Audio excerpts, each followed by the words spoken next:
ভট্টাচার্য, রাজনীতি বারবার এসেছে, রাজনীতি এবং তার শিকার হতে হয়েছে বিভিন্ন সময় বিভিন্ন এজেন্সিকে, কিন্তু এনএসজিকে নিয়ে যেভাবে এই মুহূর্তে নোংরা রাজনীতি করা হচ্ছে, তৃণমূল কংগ্রেস সেই রাজনীতিটা করছে এবং যেভাবে মেলাইন করছে এনএসজির মতন কাউন্টার টেররিজম ফোর্সকে, এরপরে তো Osama bin Laden, Dawood Ibrahim, হাফিজ সঈদরা অনেক বেশি সতর্ক মনে করবেন, অনেক বেশি নিরাপদ মনে করবেন আমাদের বাংলাকে।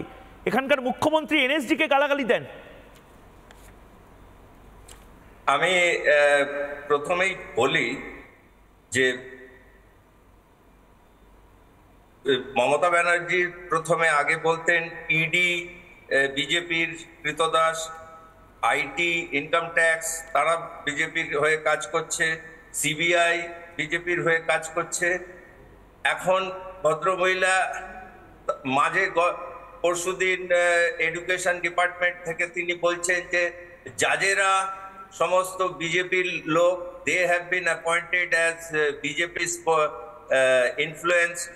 একজন হাইকোর্টের জাজ, তার অন্তত 30 বছর ল ডিপার্টমেন্টে কাজ করার পরেই তিনি হাইকোর্টের বিচারপতি হতে পারেন। 30 বছর ধরে তো আর নরেন্দ্র মোদী ছিলেন না। আপনি একেবারেই ভুল জানেন।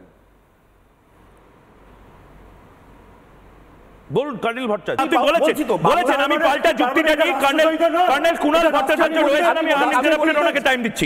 Colonel Kunal Bhattacharya please please please please colonel Kunal Bhattacharya, আমি স্বীকার করি বাংলাদেশ সীমান্তে কর্নেল কুণাল ভট্টাচার্য বলুন। স্টুডিও সাউন্ড আমি অফ করছি। আমি এইটুকু বলতে চাই যে আমাদের ডেমোক্রেসির শেষ দুর্গ হচ্ছে ভারতীয় ফৌজ, এবং আমরা যে এই দেশে শান্তভাবে আছি, এখনো যে আমরা আমাদের ডেমোক্রেসি, পলিটিক্স, এক্সটার্নাল থ্রেট, সেগুলো সমস্ত কিছু বাঁচানোর জন্য ইন্ডিয়ান আর্মি থেকে সিলেক্টেড লোকেরা এনএসজিতে যায়, সেই তারও মধ্যে সিলেক্টেড লোকেরা এসপিজিতে, স্পেশাল প্রোটেকশন গ্রুপে থাকে, এবং লাস্ট ভরসা হচ্ছে ভারতের সৈন্যবাহিনী, ইন্ডিয়ান আর্মি।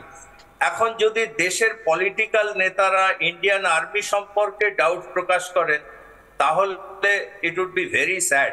মানে এটা ডিমোরালাইজ হবে, আমাদের দেশের আর্মি ডিমোরালাইজ হবে, এবং পৃথিবীর কোনো দেশে আমার মনে হয় না কোনো পলিটিক্যাল নেতারা তাদের আমার সময় যেহেতু শেষ, কিন্তু একটা কথা আমি শেষে বলবো, আমাদের দেশে আমরা গণতন্ত্রের নামে আমরা কিছু কিছু এলিমেন্টদেরকে এখন অবধি মাথায় তুলে রাখার চেষ্টা করছি, যারা আসলে আপনাদেরকে, আর্মিকে বা এনএসজিকে লাগাতার অপমান করে যাচ্ছে, এবং সেটা আমাদের সহ্য করতে হচ্ছে। তার কারণ আমরা তো গণতান্ত্রিকভাবে সবাইকে সম সুযোগ দিই। কিন্তু একটা কথা অন্তত বলে দিচ্ছি, আমি পক্ষ আগেও নিয়েছি, আজও আমি এনএসজির পক্ষ নিচ্ছি।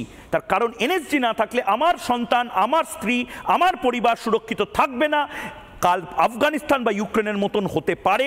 সুতরাং পক্ষ নিচ্ছি, আপনিও নিন এনএসজির দিকে, না শেখ শাহজাহানের দিকে। এবং অনির্বাণ, আজিজুলদা এবং বাকিদেরকে এনএসজি কি করতে পারে, কি করেছে, সেইটা দেখিয়ে আজ এই বিতর্ক শেষ করছি। দেখে